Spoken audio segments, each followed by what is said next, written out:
chemistry lab at Agastya Foundation International. అంటే కపులకేటి benzene structure గురించి aromatic గురించి ఎలిఫాటిక్ గురించి తెలుసు. అరోమాటిక్ అనేది స్ట్రక్చర్ ఎలాగో రాదు, ఎంతో గింజుకుంటాడు. ఒక రాత్రిపూట కలగనేటప్పుడు ఒక పాము యొక్క నోట్లోని వేరొక పాముతో అలాగా కంటిన్యూస్గా ఒక చక్రం లాగా కనిపించింది. అదనమాట ఆ స్ట్రక్చర్ ద్వారా వేస్తే ఆల్టర్నేటివ్ డబుల్ బాండ్ వేస్తే అది బెంజిన్ స్ట్రక్చర్ అయిపోయింది.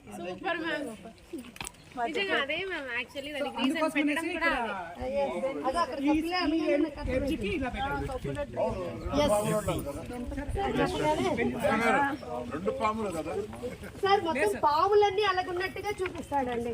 ఒక పాము ఉంటుంది సార్, దాని నోట్లో నెక్స్ట్ పాము తలక తోక ఉంటుందండి. ఇక్కడ మాత్రం ఒక పాము దాని తల అనమాట. సార్ నాకు ఇంటర్వ్యూలో కూడా అదే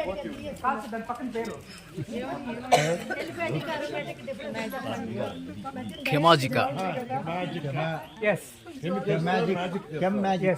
సో అందుకోసం అనేసి దానికి పేరు పెట్టాం, కెమిజీ అనేసి పేరు పెట్టడం జరిగింది. సో ఇక్కడ మనం చూసామంటే ఒక షేప్ ఉంది. సో పిల్లలకి కెమిస్ట్రీ అంటేనే మామూలుగా కెమికల్స్ అవే ఉంటాయి అన్నమాట. సో వాటిలో లోపల పోతే మనకి షేప్స్ కూడా చెప్తాం అనేసి పిల్లలు అన్ని అవేర్నెస్ రావాలనేసి ఇది తీసుకోవడం. ఓకే,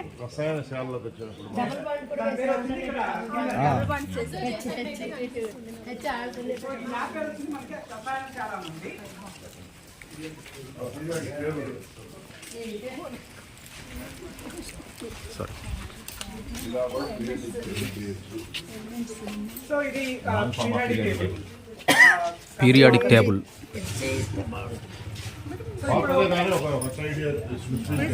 అగ్గిపెట్టలో ఏదో పెట్టుకున్నా దాంట్లో తయారు చేసుకో స్కూల్లో.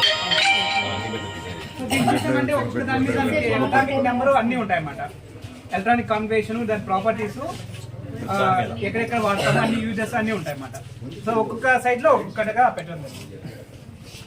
సో అన్నీ చూసామంటే ఇంకోటి పీరియడ్స్ కాలమ్స్ కూడా పెట్టడం జరిగింది. బేస్ కాలమ్స్ పైన చూసామంటే గ్రూప్స్ ఒకటి, కాలమ్స్ యూజర్స్ ఇచ్చారు, అటామిక్ నెంబరు, దానికి వాల్యూస్ ఇచ్చారు, ప్రాపర్టీస్, ఎలక్ట్రానిక్ కాన్ఫిగరేషన్, ఇది మన నేమ్, మూలకాల ఆవర్తన పట్టిక. సో అదే విధంగా room temperature A specific images and type చేశారంటే ఒక కంప్లీట్ టెంపరేచర్. సో ఆ టెంప్లెట్ డౌన్లోడ్ చేయించుకోవడం 20 రూపాయలు అన్ని చూసిన తర్వాత ఒక చోట గ్యాదర్ అవ్వండి. సో అప్పుడు అన్ని చెప్పడానికి ఈజీగా ఉంటుంది.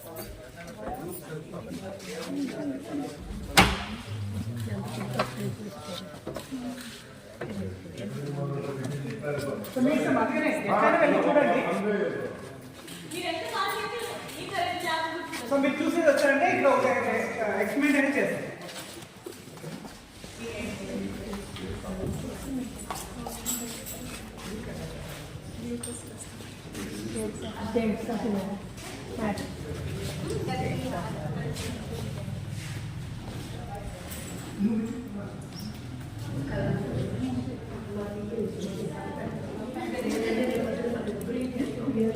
Racks and minerals. Oxidation, reduction reaction. ఏంటంటే రాళ్ళు రప్పలు ఏదైతే పెట్టారు ఏందనేది రకరకాల రాళ్ళు సార్. దీంట్లో ఏం కెమికల్ ఉంటుంది అని చెబుతారా? చెప్తారు. ఇది ఒక రకం రాయి. అందులో ఏముంది అంతే అండి, కెమిస్ట్రీ పరంగా ఏముంది? ఇది metals, rocks, minerals and rocks. దాదాపుగా Rocks and minerals. ఇలాంటి రాయలు కనపడుతుంది. Red sand stone. ఇందులో ఏముంటుంది? These are rocks and minerals. ఇది మన ఎర్రకోట కట్టి దాంట్లో ఇదండి అది అది దీంట్లో మళ్ళీ dark colour.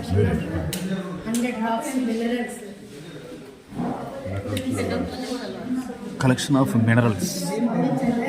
Albaster, andesite, beryllium, biotite, etc. Collection of rocks. Basalt, calcite, corundum, dolomite, diatomite, granite, gypsum, limestone, magnesite, magnetite, marble, mica, pegmatite, quartz, set of glass. అప్పుడు adjustment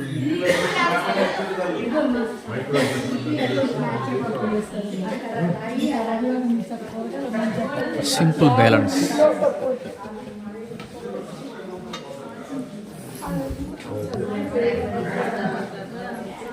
Constant temperature bath.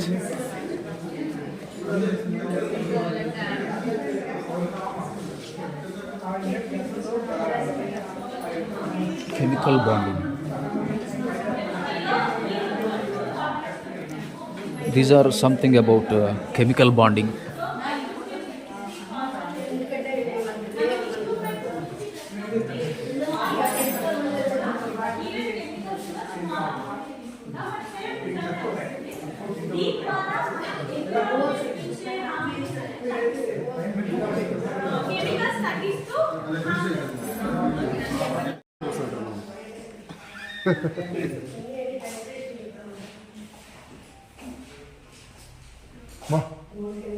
So 2 transparent colours కలిపి మనకి yellow colour form అయింది. So yellow colour నేను 2 drops వేసినానే yellow కలరే వచ్చింది. నేను ఒక్కొక్క litre తీసుకున్నా కూడా మనకి ఎల్లో కలరే వస్తుంది. సేమ్ ప్రోడక్టే ఉంటుంది. ఫస్ట్ వేసింది 1 డ్రాప్ వేసి సెకండ్ వేసి 10 డ్రాప్స్ వేసాం అనుకో. అదే కదా వస్తా మార్చింగ్ ఎల్లో కలరే వస్తుంది. ఎల్లో కలరే వస్తుంది. సో ఇక్కడ అంటే దాని తీసుకుంటే కాన్సంట్రేషన్ ఏమన్నా మారుతుందని నాకు అర్థం లేదు. సో ఇక్కడ తీసుకునేది వచ్చి నేను potassium nitrate, lead nitrate, potassium అయ్యేది ఫామ్ అయ్యేది ఇక్కడ చెంకు వచ్చింది. సో ఇది డబుల్ డిస్ప్లేస్మెంట్ రియాక్షన్ మనం ఎక్కువగా యూజ్ చేస్తాము. లెడ్ నైట్రేట్, పొటాషియం అయ్యేది ఫామ్ అయ్యేది లెడ్ అయోడైడ్. వాటర్లో డిజాల్వ్ అయింది. సో అది వాటర్లో డిజాల్వ్ కాదు కాబట్టి మనకి ఎల్లో కలర్ గా కనిపించింది అట్ రూమ్ టెంపరేచర్. సేమ్ ఇదే ఆ సాల్ట్ ని యూజ్ చేసుకొని మనం హీట్ చేసాము అంటే అట్ పర్టికులర్ టెంపరేచర్ అది మొత్తం డిసపియర్ అయ్యి లైక్ కలర్లెస్ అయిపోయింది. మళ్ళీ కూల్ చేసాము అంటే ఒక ఎక్స్పెరిమెంట్ ఉంది, గోల్డెన్ రైన్ ఎక్స్పెరిమెంట్ అని చెప్పేసి. సో ఆ కంప్లీట్ కూల్ చేస్తే రూమ్ టెంపరేచర్కి స్లోగా గోల్డెన్ రైన్ లాగా అది రీక్రిస్టలైజ్ అవుతా ఉంటుంది. రూమ్ టెంపరేచర్ వద్ద మళ్ళీ రీక్రిస్టల్ అవుతుంది. సో అది చూడడానికి పిల్లలకి బాగుంటుంది, చూపించడానికి రీక్రిస్టలైజేషన్ ఎక్స్ప్లెయిన్ చేయడానికి బాగుంటుంది. సో మనం యాడ్ చేసే క్వాంటిటీ బట్టి అక్కడ కలర్ అనేది చేంజ్ అవుతుంది. ఫర్ ఎగ్జాంపుల్ బేసిక్ కాంపౌండ్స్లో NaOH తీసుకొని అసిడిక్ కాంపౌండ్స్లో dilute HCl like cleaning acid కానీ అండ్ అదేవిధంగా వెనిగర్ కానీ తీసుకున్నాము అంటే అండ్ యూనివర్సల్ ఇండికేటర్. ఆ యూనివర్సల్ ఇండికేటర్ వల్ల మనకు అలాంటి కలర్స్ ఫామ్ అవుతుంటాయి. సో ఎంత క్వాంటిటీలో మనం 2 డ్రాప్స్ ఇది 1 డ్రాప్ అది అలా చేంజ్ చేస్తూ ఉంటే మనకి ఇటువంటి డిఫరెంట్ కలర్స్ అనేది form by using less amount of acids. Sodium NaOH, cleaning acid,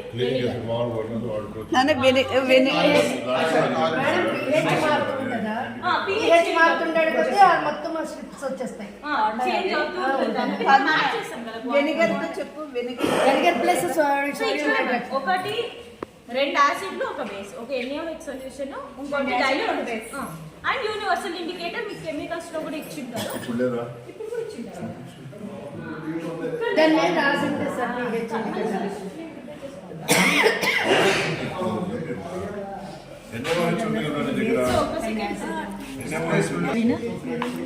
okay చూడండి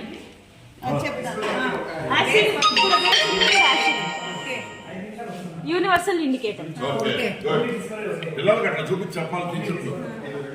ఓకే అబ్బాయి ఎంత సో చిన్నగా మినీ ఉందో స్మాల్ టెస్ట్ ట్యూబ్. టెస్ట్ భలే ఉంది. Micro operator. సరే సార్ హ్యాండ్ ఎక్స్పీరియన్స్ ఇవన్నీ కొలిసి ఇచ్చి చేద్దాం. నాకు పిల్లండి మర్చిపోకండి. హోల్ కూడా చేయలేదు. Very good girls. Only base అనే రాశారు ఏంటది అంటే అది NaOH బేస్. వాళ్ళు బేస్ ఎక్కువగా అంటే NaOH యూజ్ చేస్తారు. సో ఇప్పుడు అందరూ ఒకసారి ఇక్కడ చూస్తే నేను బేస్ అమ్మ నీ చేయి కప్పేస్తుంది కలర్ కనిపించినప్పుడు. ట్రాన్స్పరెంట్ ఉంటుంది. బేస్ బేస్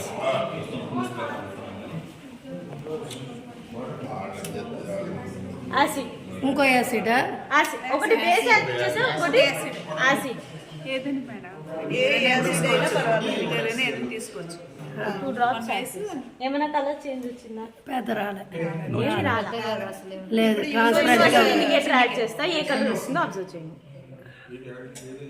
దాని pH లెవెల్ తెలుస్తుంది మరి అంటే దాన్ని ఆ కార్డు పెట్టుకొని చూసుకోవడమే. రెడ్ అంటే నేను యాడ్ చేసిన దాంతో అసిడిక్ కాంపౌండ్ అనేది ఎక్కువ ఉన్నట్టు, దాని వల్ల మనకి రెడ్ వచ్చింది. ఒకవేళ బేసిక్ కాంపౌండ్ ఎక్కువ యూజ్ చేసి పేపర్ పెట్టేస్తే ఈసారి బేస్ కొంచెం ఎక్కువ వేసి అది ఓన్లీ ఒక యాడ్ చేద్దాము, ట్రై చేద్దాం. తక్కువగా ఇప్పుడు యాసిడ్ కొంచెమే బేస్ ఎక్కువగా యాసిడ్ తక్కువ ఒక చుక్క వేయి చాలు. ఈసారి బేస్ ఎక్కువ అవుతుంది. బేస్ ఎక్కువ గ్రీన్ కలర్ కానీ అలాగ వస్తాయి, బ్లూ కానీ వస్తాయి. చిన్న గ్రీనిష్ నుంచి అలా బ్లూకి వస్తుంది. లాలాజలం చర్య పడుద్ది, రంగు పడింది. ఇప్పుడు రంగు పడుద్ది.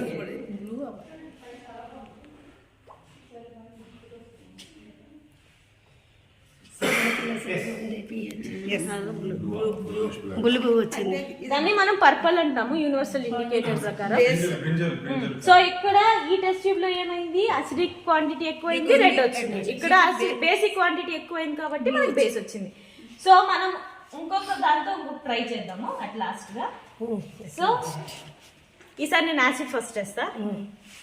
ఎన్ని చుక్కలు? సో కౌంట్ కూడా చేసుకోండి. 1 2 చుక్కలు 2 బేస్ న్యూట్రలైజేషన్ 7 అవుతుందా? అవుతుంది మేడం. ఒకటి అంటే సహజలా కాన్సన్ట్రేటెడ్ డైల్యూటెడ్ సో ఏ కలర్ వస్తుందో ట్రై చేద్దాం. కాన్సన్ట్రేటెడ్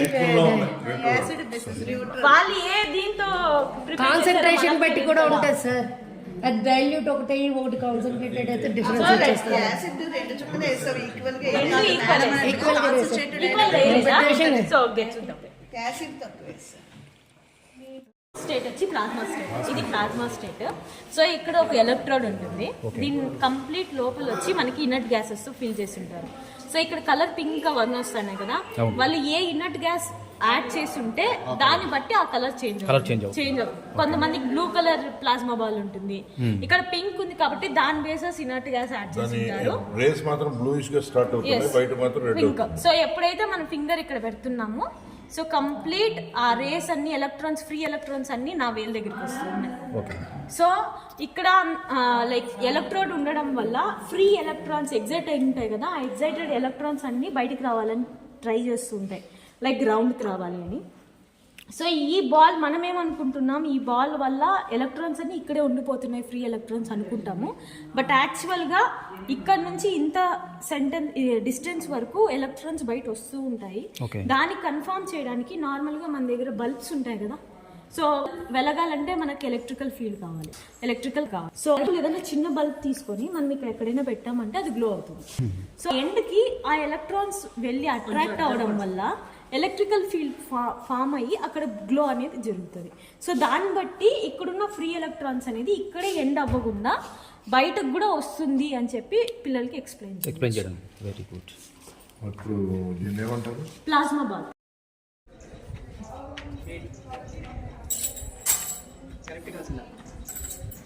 ఒక షేప్ కి మరొక షేప్ కి పక్కన ఉన్న స్పేస్ అనేది 0 అవుతుంది.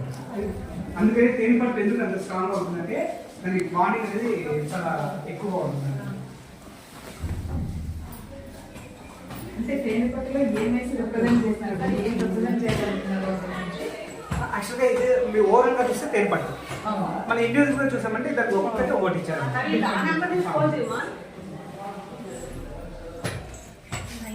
లాస్ట్ నెంబర్ చెప్పు.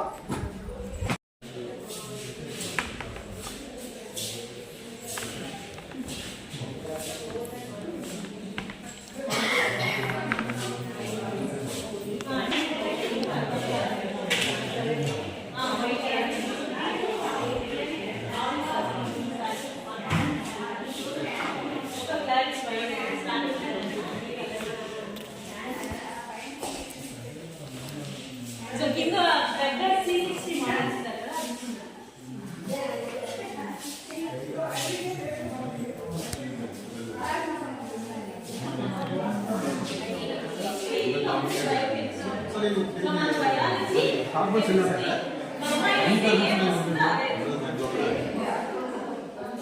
ఎన్ని కార్బన్స్ ఉన్నాయండి? 2 చైన్స్ ఉంటాయి సార్. హిమోగ్లోబిన్ సి చైన్ కూడా ఉంటుంది. ప్రోఇన్సులిన్ ప్రోవిన్స్లో ఇది. ఆల్ఫా బీటా అని దానికిలాగే ఉన్నాయి.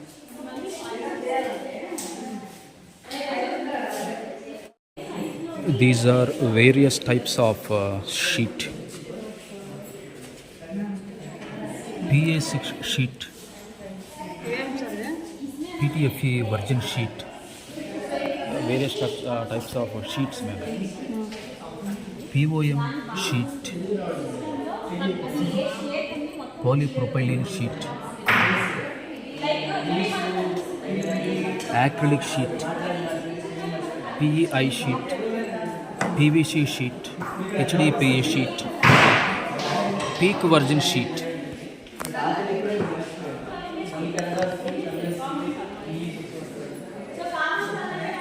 These are rods.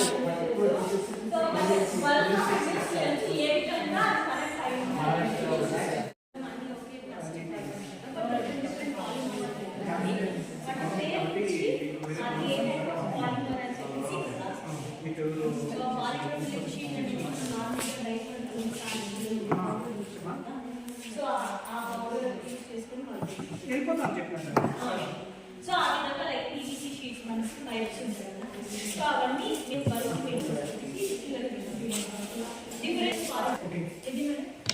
Okay, teachers, can we move fast?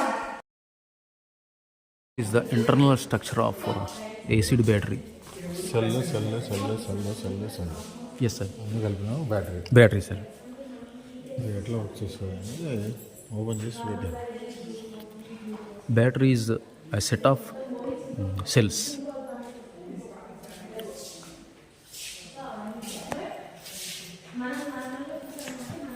These are the layers of a cell.